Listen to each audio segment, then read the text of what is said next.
West Denver. Sleep deprived and heavily caffeinated. All right, let's do this then. This is the Jeff and Bill Show. I don't understand why agree with that. They don't always agree, but hey, at least they have coffee. Coffee. And each other. I love you, man. God help us. I want to bless him. We need all the help we can get. Now here's Jeff Hunt and Bill Thorpe. The Jeff and Bill Show on News Talk 710 KNUS.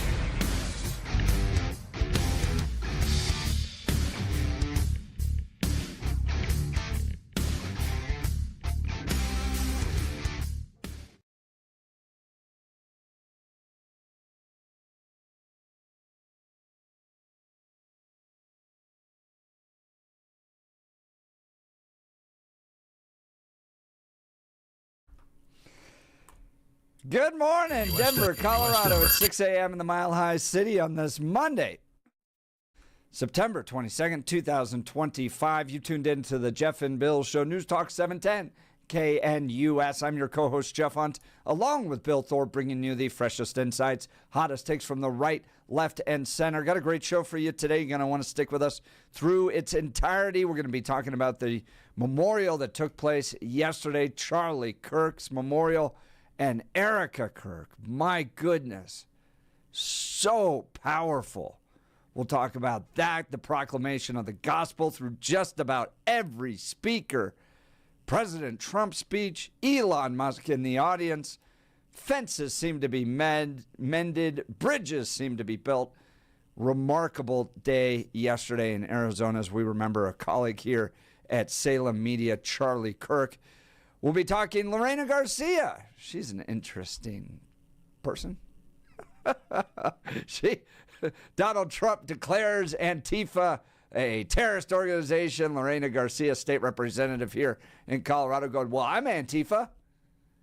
What does that say? Does he have any power to do anything against her? And where she's made her money is fascinating. We'll provide a little bit of insight into State Representative Lorena Garcia in the 7 o'clock hour.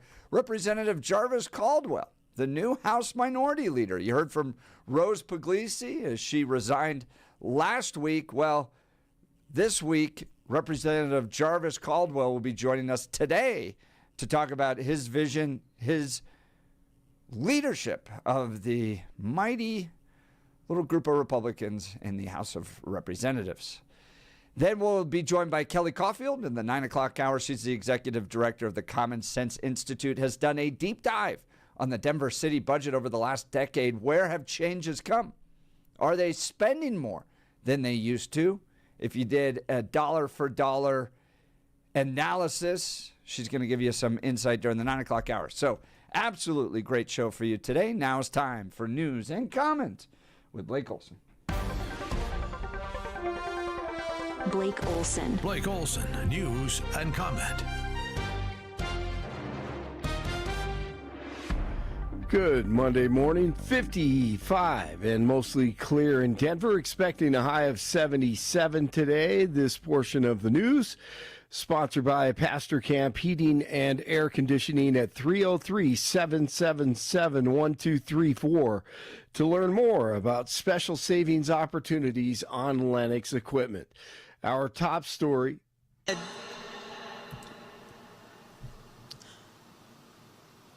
Father, forgive them, for they not know what they do. This is Erica Kirk yesterday at the memorial. That man, that young man, I forgive him.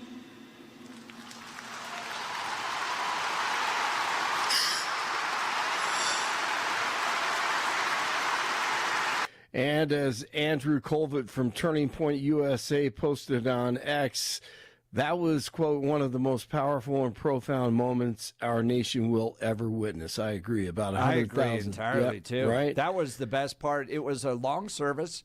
Yep. We watched it. It's got to be longer than 4 hours. Oh, I think it was close five. to 5 hours. I think it was 5+ hours. I started watching it. I had it on my phone, Jeff and Billy. It was amazing. I'm sitting on my back porch, and beautiful day. And I was just going to watch the Thunderbirds because the Loveland Airport is near us. Oh, nice. And the air show was going on, and it was incredible. The Thunderbirds performing over my head, flyovers while these speeches are going on. I'm watching both. It was like the most spiritual, patriotic day I've had ever, possibly. And it went on for, I think, over 5 hours. It was remarkable, and some people were complaining that there are too many speakers. I understand that sentiment because most funerals you go to aren't 5 hours. But when you have the fullness of the Trump presidency showing up, the president, the vice president, Secretary of State, Tulsi Gabbard's there as well, Pete Hegseth, Department of War, and speaker after speaker proclaiming the gospel of Jesus Christ. It's amazing. And then celebrating America, right? Yeah. We're not burning down cities. We're gathering to forgive the perpetrator. Yep. Proclaim the gospel, celebrate America's founding principles. Yep. For hour after hour, it was remarkable. And then, bro, to watch Erica Kirk. This is amazing. I was like jaw dropping. She looked angelic. Right. She was poised. She forgives her husband's assassin. Exactly. This is Whoa. incredible. She is so impressive, man. Yes. She's a great speaker. And then I love Trump. I was listening to Stegall come in, and he's there's classic Trump. I was not expecting him to, give it a theological treatise. I was expecting him to be Trump. Exactly. And Charlie Kirk was naturally a political figure. So I wanted Trump to get a little political, and that's exactly what he did. So And everyone in that stadium, they expected it as well. And anyone could leave at any time during that 4 or 5 hours or whatever it was, and majority of them stayed there, and they wanted to be there. Yes, and worship music throughout it as well. Yeah, Well I think done. you owe it to them. Well done, absolutely. Now, I don't deny this at all, and I believe it. Put it like that. I think there were a couple 100,000 people outside the stadium. There were 100,000 inside the stadium. I think there were a couple 100,000 at one point outside the stadium that couldn't get in. And then millions watch it online. Right. They said Colvett said that they recorded, I think, 100 million. It looked like 100 million people were watching that thing around the world, which is incredible. I didn't even see the football game. Broncos game. I was watching both. It covered the entirety of the game. No, it did. All the games in the NFL.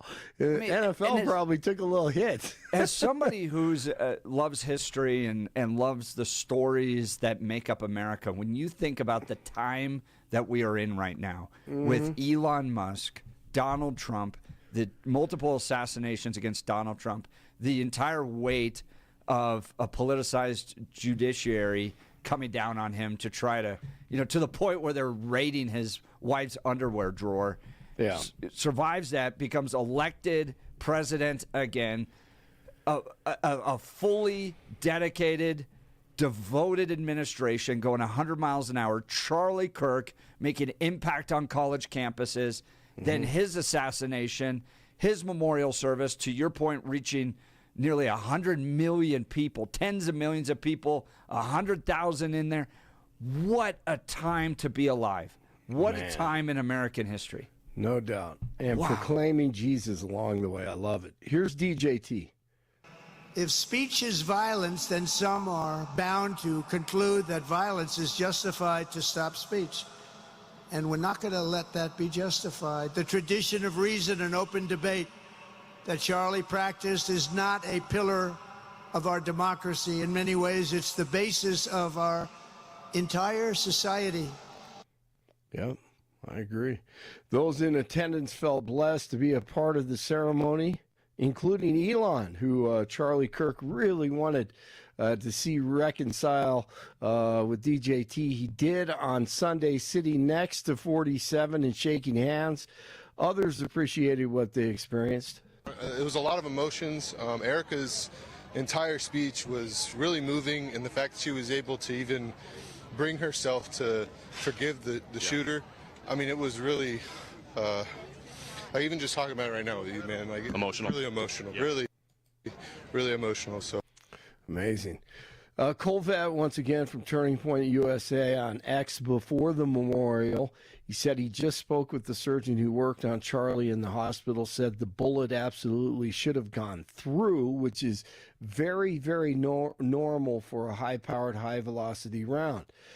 I've seen wounds from this caliber many times, and they always just go through everything.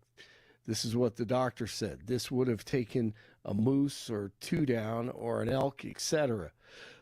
But it didn't go through Charlie. His body stopped it. And then Colvett says, I mentioned to the doctor that there were dozens of staff, students, and special guests standing directly behind Charlie on the other side of the tent, and he replied, it was an absolute miracle that someone else didn't get killed. His bone was so healthy and the density was so impressive that he's like the man of steel. It should have just gone through and through. It would likely have killed those standing behind him, too. In the end, the coroner did find the bullet just beneath the skin. Even in death, Charlie managed to save lives of those around him. So this was the news on Sunday, and it has also raised many more questions, of course, and because I have a difficult time believing government, I understand, and you are going to hear a lot more about that in the hours to come and days to come. 47 says he'll make a major announcement on autism today at the White House. He said he believes an answer has been found. The announcement is expected to connect autism in children to the use of Tylenol during pregnancy. Investigators are trying to locate a vehicle involved in a hit-and-run crash in Aurora. It happened just before 8 o'clock last night on Havana near 11th Avenue. A pedestrian was hit by a tan sedan or a small SUV. The pedestrian was taken to the hospital for treatment. A suspect is in custody following a standoff in Aurora last night. A shelter-in-place order was issued for homes in the area of the 17,600 block of East Mansfield Avenue. SWAT team members were reportedly executing a warrant for a wanted fugitive who refused to be taken into custody. The shelter-in-place was lifted after the suspect was arrested and the residence was searched. A climber has died after a weekend fall in Clear Creek County. Authorities say the unidentified climber died at the scene. The coroner's office is working to identify the climber and determine the cause of death. All right, week 3 of the NFL, and the Broncos at the Chargers Sunday afternoon while everything was going on with the speeches in Arizona. And here, this is early in the game. I think it's like 13 minutes to play first quarter. And these are the plays that no one ever talks about. They need the Bronco 45. Pipkins will block at the right tackle, and they get the first down. Okay, so there's a complete pass, first down. And I get it. Pat Surtain is an incredible player. Alex Singleton. I mean, he went to Montana State. He's a tough guy, right? 7 years in the league. This receiver, I think his name is Quentin Johnston. Okay, so he catches it, first down, and they literally give up on the play. Surtain didn't even bend his knees, try to wrap up. Singleton, I don't know if they think they're playing flag football or what they're doing. But after the catch, he bounces out of it. They didn't come to play. The Broncos didn't come to play. When I look at this, man, you got to hit somebody early on, establish what we're doing here, and this is what the receiver did. And Johnston breaks free, and there he goes. Can Afunga get him? Chased by Surtain and out of bounds. That was horrible defense. Absolutely disgusting. When I watch that, I'm like, I don't need to watch the NFL. You got to start the game playing patty cake? Hit him. Tackle him. My goodness. So that led to 3 points. And people will say, it's only a field goal. It only led to 3 points. Well, the difference in the game was 3 points. That was early on, and no one ever talks about that stuff. This is what they talk about, these stupid field goals to finish games. Got it. 23-20. Zeros on the clock. It's over, and the Chargers remain unbeaten. And the Broncos fall to 1-2 and lose to AFC foe, the Chargers, 23-20. Got to come to play every play in the NFL. That's what we expect as fans, I would think. So something to look at. 54 in Westminster, 53 in Arvada, 55 in Denver. Jeff and Billy continue. Blake Olson, News Talk 710 KNUS. The Denver forecast on this early Monday here on KNUS. A few passing clouds, temperatures around 55 by daybreak. And for the rest of your Monday, becoming mostly sunny this afternoon with a slight chance for a late day shower. A little bit cooler, highs in the upper 70s. Tuesday, sunny, highs around 75. Weather brought to you by L&L Heating and Air Conditioning. For quick, trustworthy, and dependable service, call L&L Heating and Air Conditioning at 720-851-1691. Visit them online at bestdenverhvac.com. That's bestdenverhvac.com. You'll be comfortable with L&L. I'm day weather meteorologist Patrice Sutter in the 710 KNUS Weather Center.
Well, I'd love to hear from you. Were there components yesterday of Charlie Kirk's memorial that really connected with you, resonated with you? How about Erica Kirk forgiving the assassin?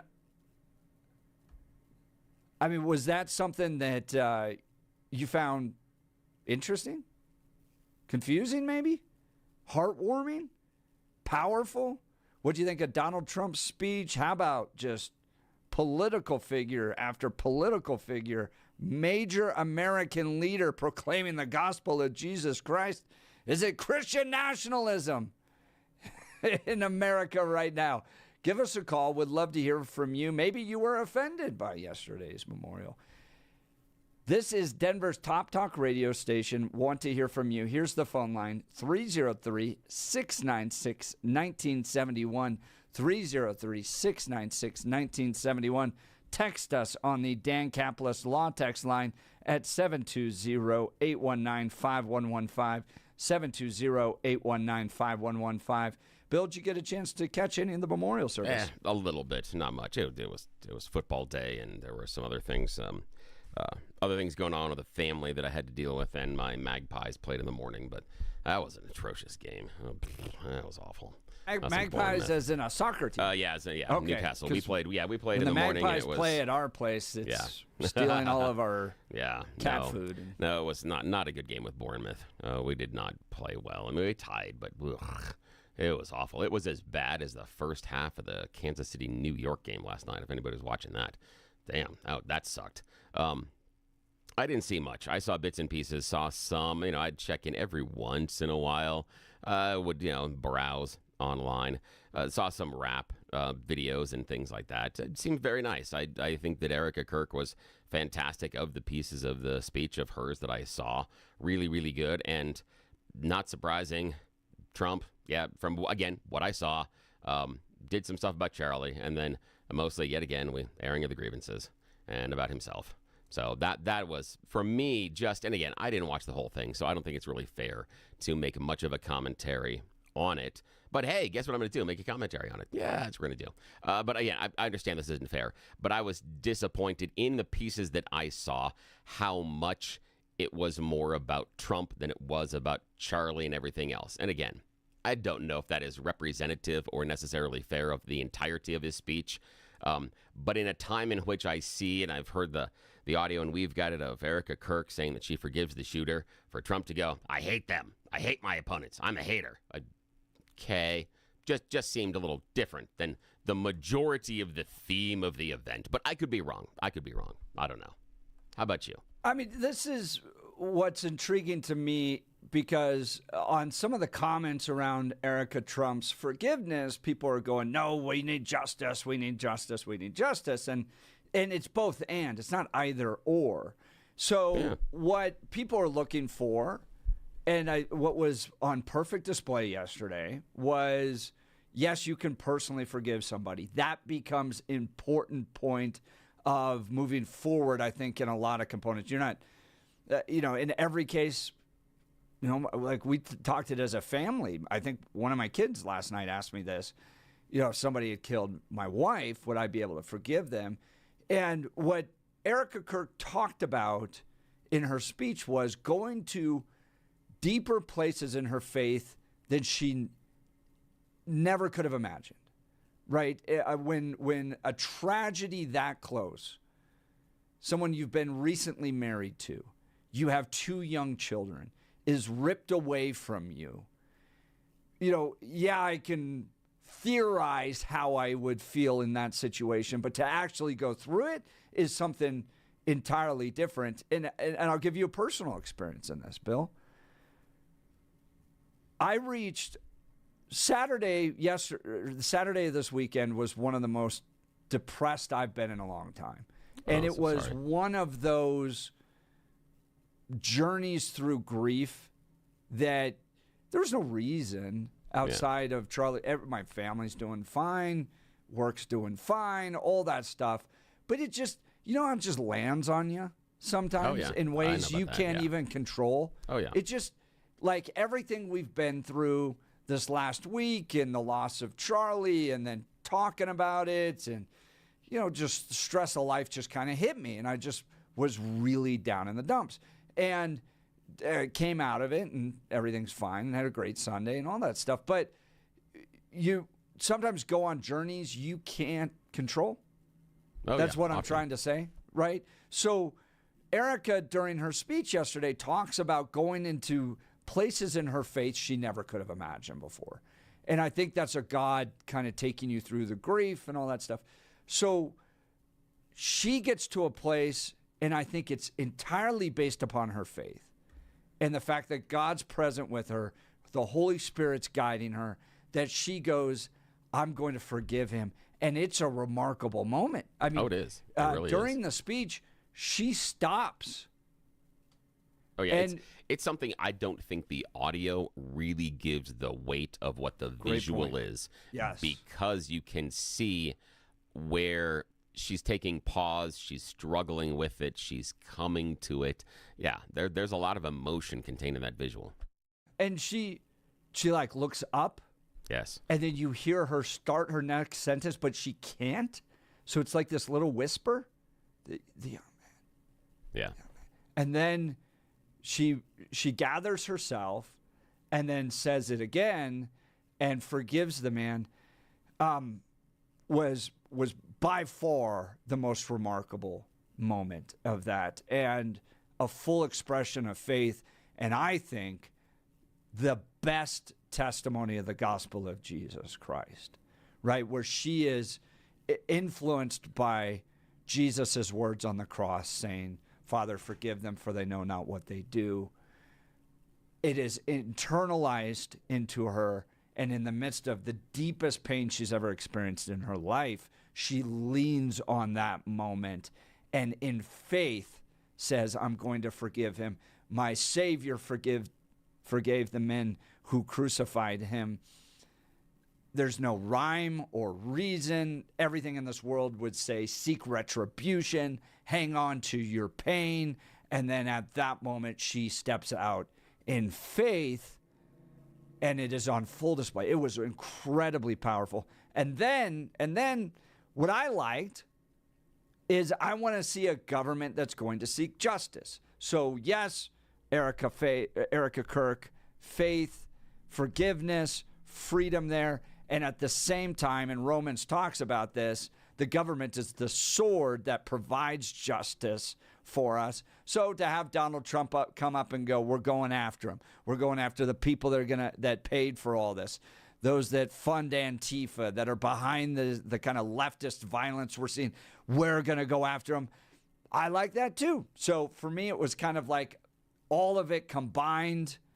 I thought it was great for Turning Point to pull this off. And I've watched Turning Point from when they were just getting some of their events started. I spoke at some of the early student action summits, and I would often remark, well, it needs a little bit of work here. The exhibit hall, for instance, wasn't quite what Western Conservative Summit's exhibit hall was. But they've grown, and to pull off an event of that magnitude, that flawlessly, every speaker on time, great music throughout it, no streaming issues. I mean, it was put together flawlessly. Turning Point did a fantastic job in the midst of tremendous grief to honor their founder, pass the baton on to Erica Kirk. She seems poised. She seems to have tremendous strength. I'm excited to see where she's going to take this organization. Honestly, this may not necessarily be a good question or not. They were just playing some of the videos on Fox News and stuff. What'd you think about the big sparklers and the fireworks? Classic Turning Point. It was exactly what they do. So this is a good point. Is it appropriate for a this? Funeral? Is it appropriate for this? Fair question. It is. I understand that critique, right? Because it should be a mournful, and you have like those cold fireworks. I forget what they're called. They're called something unique, right? They're the sparklers that go up because they don't catch things on fire. No. But if you've watched the student action summits, it's almost like Turning Point branding, that when a speaker walks out, those little fireworks go off. So for me, it was hearkening to those student action summits, America Fest, what Turning Point is. It was kind of like their signature move. Yeah. That to me, of everything that I saw, and again, it's a minor thing, that to me, I was like, eek. Only because the presentation of what this event is supposed to be versus that presentation of what those fireworks are. And maybe it's just because I spend too much time in the world of professional wrestling and live music, that those things are indicators, not in any way, shape, or form of something that has the weight, the gravity, or the importance of what they were doing there. To me, it just seemed very, very off tone.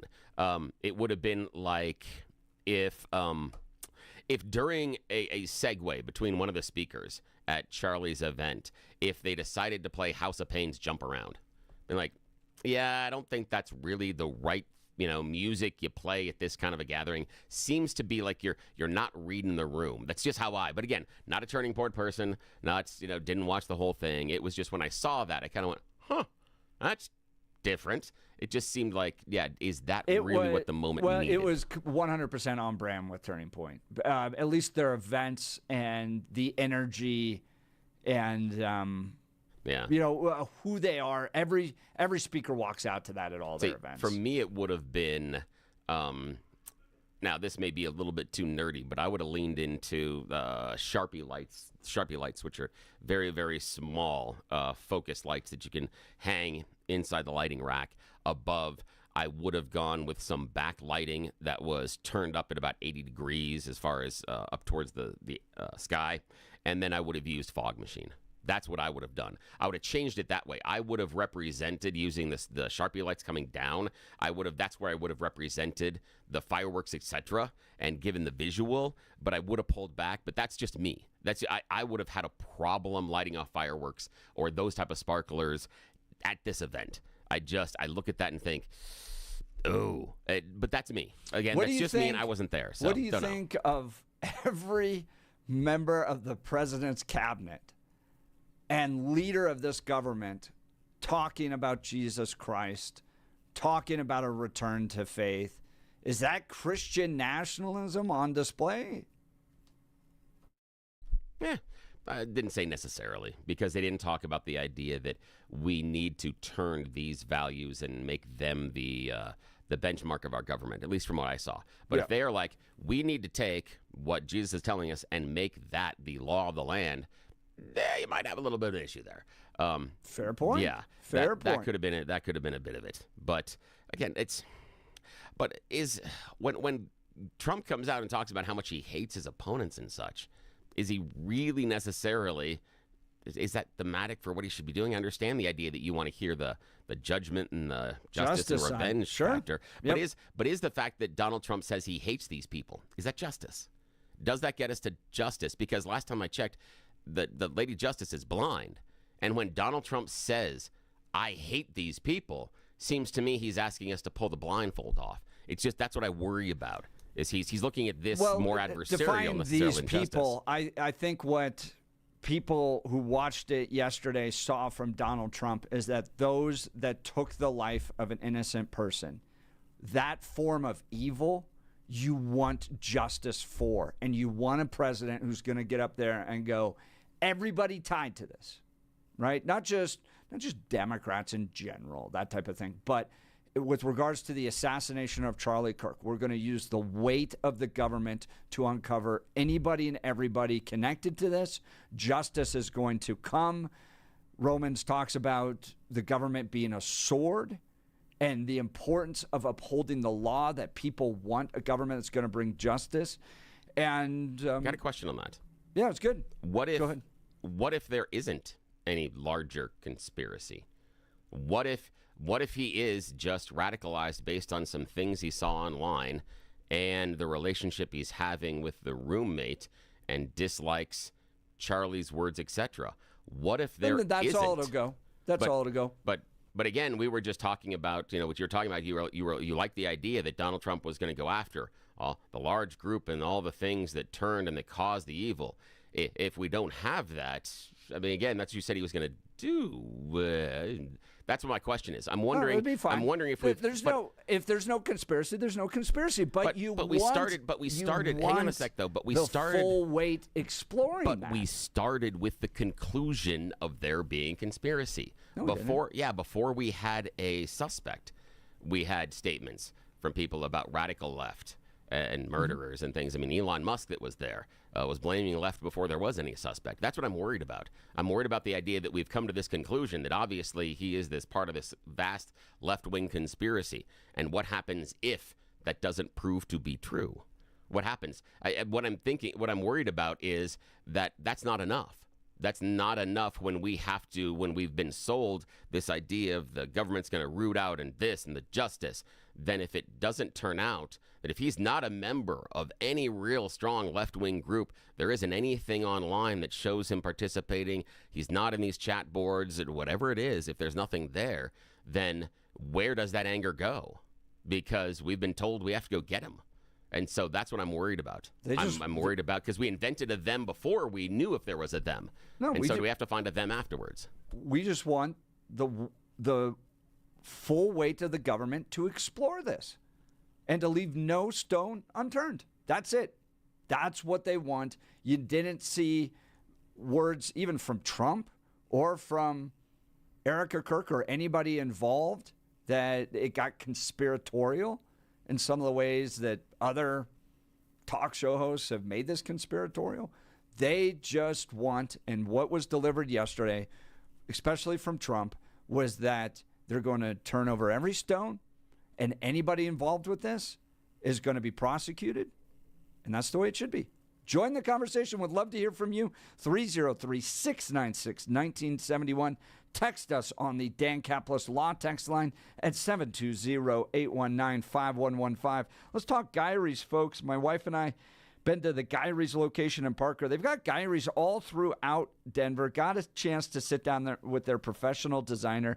They showed us an incredible selection of Hunter Douglas custom blinds, shades, and shutters. What's wonderful about Gyrie's is that you get that personal design consultation. Somebody works with you, answers all your questions, and best of all, they come out to your house for a personalized in-home consultation. They bring the samples, the paint samples, the blind samples. You can see how it's going to look in your home, and it's not going to cost you an arm and a leg. Very affordable services. So whether your curtains are clashing or you just want a fresh look, Gyrie's has the solution for you. They can help you with everything from window treatments to full room decor. Get the same expert advice I got right in your own home. Do yourself a favor. Get started today. Visit Gyrie's to schedule your in-home consultation. GUIRYS.com, Gyrie's.com, GUIRYS.com. Go see the great people at Gyrie's. You'll be sure to thank me. Folks, is this a turning point? Is this what Charlie Kirk worked for all along and you saw on full display? Nearly 100,000 in the stadium, millions watching online, young people going to church. We had new people at our church yesterday that showed up because of Charlie Kirk. He fought for and gave his life for Turning Point. Is this a turning point in American culture? Want to hear from you. Were you inspired yesterday? Were you offended yesterday? Join the conversation. Give us a call, 303-696-1971. Text us on the Dan Caplis Law text line, 720-819-5115. You're listening to The Jeff and Bill Show. This is Denver's Talk Leader News Talk 710 KNUS.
Welcome back to the Jeff and Bill Show. We're reflecting on yesterday's Charlie Kirk Memorial. Bill, you got a call there, huh?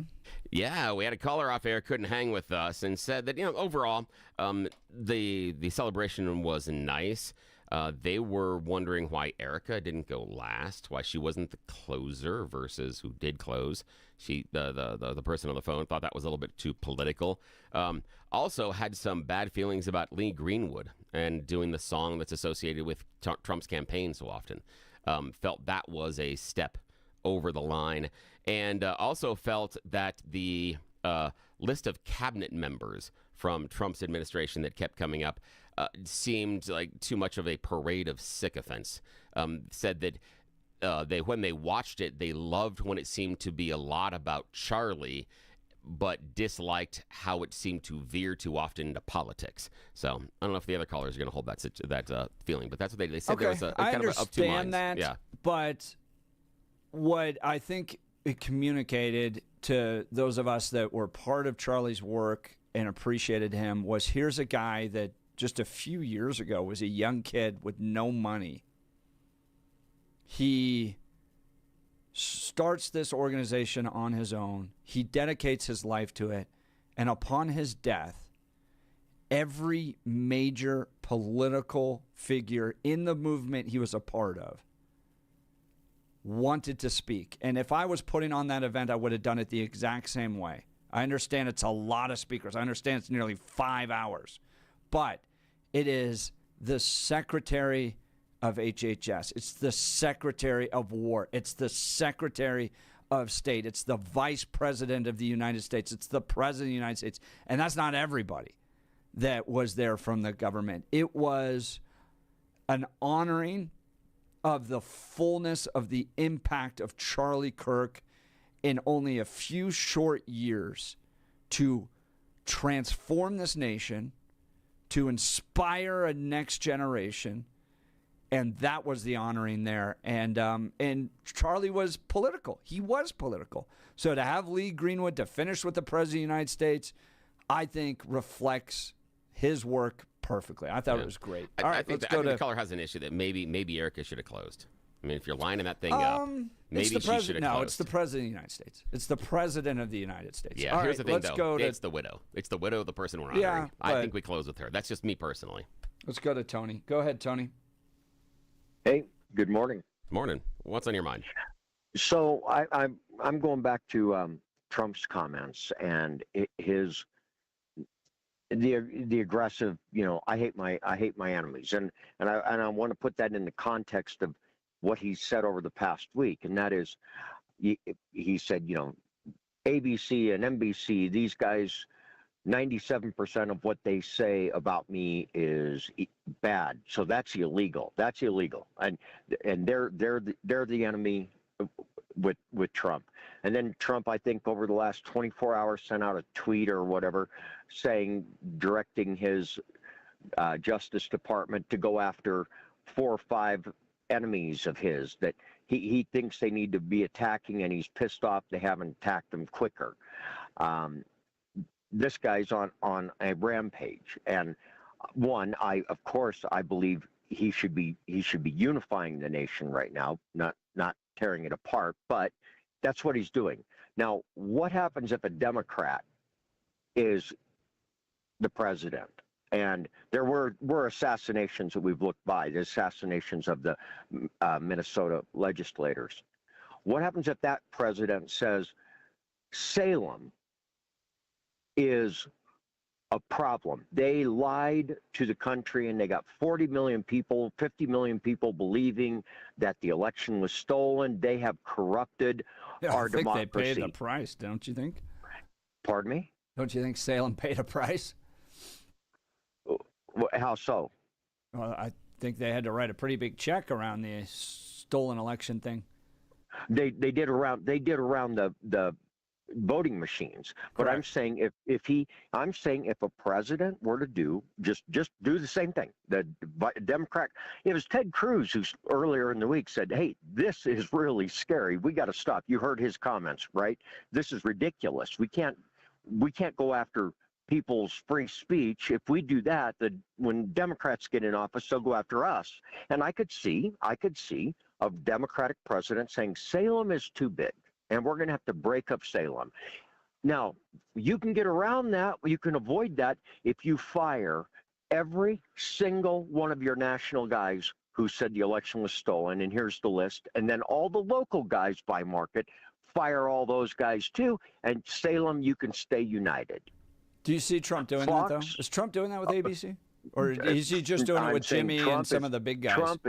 Trump is, that's what he's threatening. And all I'm saying to you is, if you don't think that's where it's going to go, that's great. But in this week, he has said, ABC, NBC, CBS, they're 97% against me. Yep. That should be illegal. And his Justice Department is right behind him.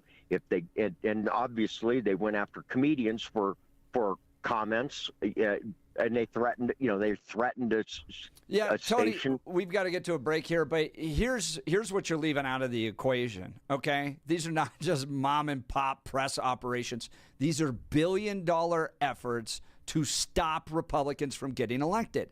They're not just media. Oh, it's like saying Kyle Clark's just media. No, he's an activist, and he uses his platform to get certain people elected and other people not elected. And what you have with ABC, NBC, CBS is nearly unanimous negative coverage against Republicans, positive coverage of Democrats. They use their broadcast, they use the entire infrastructure of their media to drive political agendas. And Donald Trump's not putting up with it anymore. All right, we'll continue. We got You Choose the News coming up. Mary, stick around. You're listening to The Jeff and Bill Show. This is Denver's talk leader, News Talk 710, KNUS.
Welcome back to the Jeff and Bill Show. It's Monday morning at 6:52. Bill, let's do You Choose the News. Yes, it's that time of the morning where we get to kick Monday off right, or at least in a very questionable way. It is You Choose the News, America's favorite fake radio news game show. Yes, I'm certain they have spent all weekend wondering, what in the hell is Bill going to come up with today? Oh boy, did we have a long list of really bizarre stories about us humans. As always, I have cultivated them, thrown on some really ridiculous headlines so that we can play this radio news game show, because those in charge have no idea this goes on at 6:50 in the morning. They don't wake up until 7, so when we are left unsupervised, Jeff and I are always going to take advantage of that one. And as always, yes, we bring in another partner in crime. That's Blake Olson, who joins us from the news department. Gentlemen, here are your headlines this morning. Headline number 1, coming clean. Headline number 2, behold the power of technology. Headline number 3, who are you? And headline number 4, showing what you're made of. Mr. Hunt, your choice. Who are you? Yes, who are you? A Kutztown man is facing a stack of charges following a recent traffic stop during which he couldn't spell his own fake name. Court records show that he was pulled over by an off-duty officer regarding a vehicle with an obnoxious exhaust sound early in the morning on October 27th. A loud, constant growl emanating from the vehicle after the traffic stop, and then another on-duty officer showing up. Driver got out of the vehicle, began walking toward a house in the area. Police told him, hey, come back here. It's not time to go home. Driver was later identified as 46-year-old Christopher Michael McCrae, but that took a little bit of time to figure that out. When police asked McCrae for his driver's license and registration, proof of insurance, all the usual stuff, he said, I don't have it on me. And he asked why he'd been stopped. And they said, well, the exhaust is way too loud. Who are you? And he goes, I'm John Malton. It's okay. How about your date of birth? It's 9/20/70. Sorry, it's 9/20/70. Or no, it's at 78. Yeah, 78. Well, there's no John Malton born on either 72 or 78 in that month. Police then returned to the vehicle and asked him to spell his last name, and he goes Matlon. No, wait, Matlo. That's when the officer read him back his birthday, but made an intentional mistake, giving him the wrong date, and he goes, yeah, that's correct. So they knew it was not him. Eventually, they got him to admit who he was, and yes, he was arrested for it. And now he's going to has a whole bunch of other charges for lying to the officers about who he was in the first place. Yeah, we just decided, let's play a game. Yeah, let's have some I know. fun. Alrighty, Blake, coming clean, behold the power of technology, or showing what you're made of. Coming clean. Yes, got to come clean on this one. Some of us prefer to shower in the morning. Other people shower in the evening. But according to those science hippies, who's doing it the right way? Or maybe you're just 34% of the American population who does not shower daily. I know when I'm standing next to the grocery store. 34%? Yeah, 34% of the population does not shower I guess daily. if it's the weekend, right? I don't know. But no, they're French. Yeah. Now, morning shower advocates argue that standing in the shower under that torrent of hot water wakes you up. Yes. It's the best for you. Yeah. But it doesn't mean you're going to bed at night with all that dirt and grime all over you. So are you just putting that onto your sheets at night? But then when you wake up in the morning, well, you've slept and you've sweat and everything else. Well, right. Yeah. Scientists basically said it really doesn't matter. You can decide to wake up in the morning and shower, or shower at night. The kicker is we're not washing our sheets enough. That's what they said, is that either way, our sheets are filthy. And so what really doesn't help either way is the fact that our sheets are filthy. And so either you're going to sleep in the filth at night, or you're going to get clean, and then you're going to sleep in the filth at night overnight. And so it doesn't matter. They just said wash your sheets. At least the scientists believe in climate change. All right, Jeff, your choice, sir. Behold the power of technology, or showing what you're made of. Behold the power of technology. Samsung says, yes, you like that pretty expensive refrigerator that has that fancy touch screen on the front. It's good you spent more than $1,800 on it, because now we're going to start serving up ads on the front of the fridge. No. Yes. No. If you have one of those touch screens on the front of your fancy expensive fridge, you're now getting advertising. Oh, yeah. no. That's it. That's it. You're You choose the listening to news. Jeff and Bill. 710 KNUS.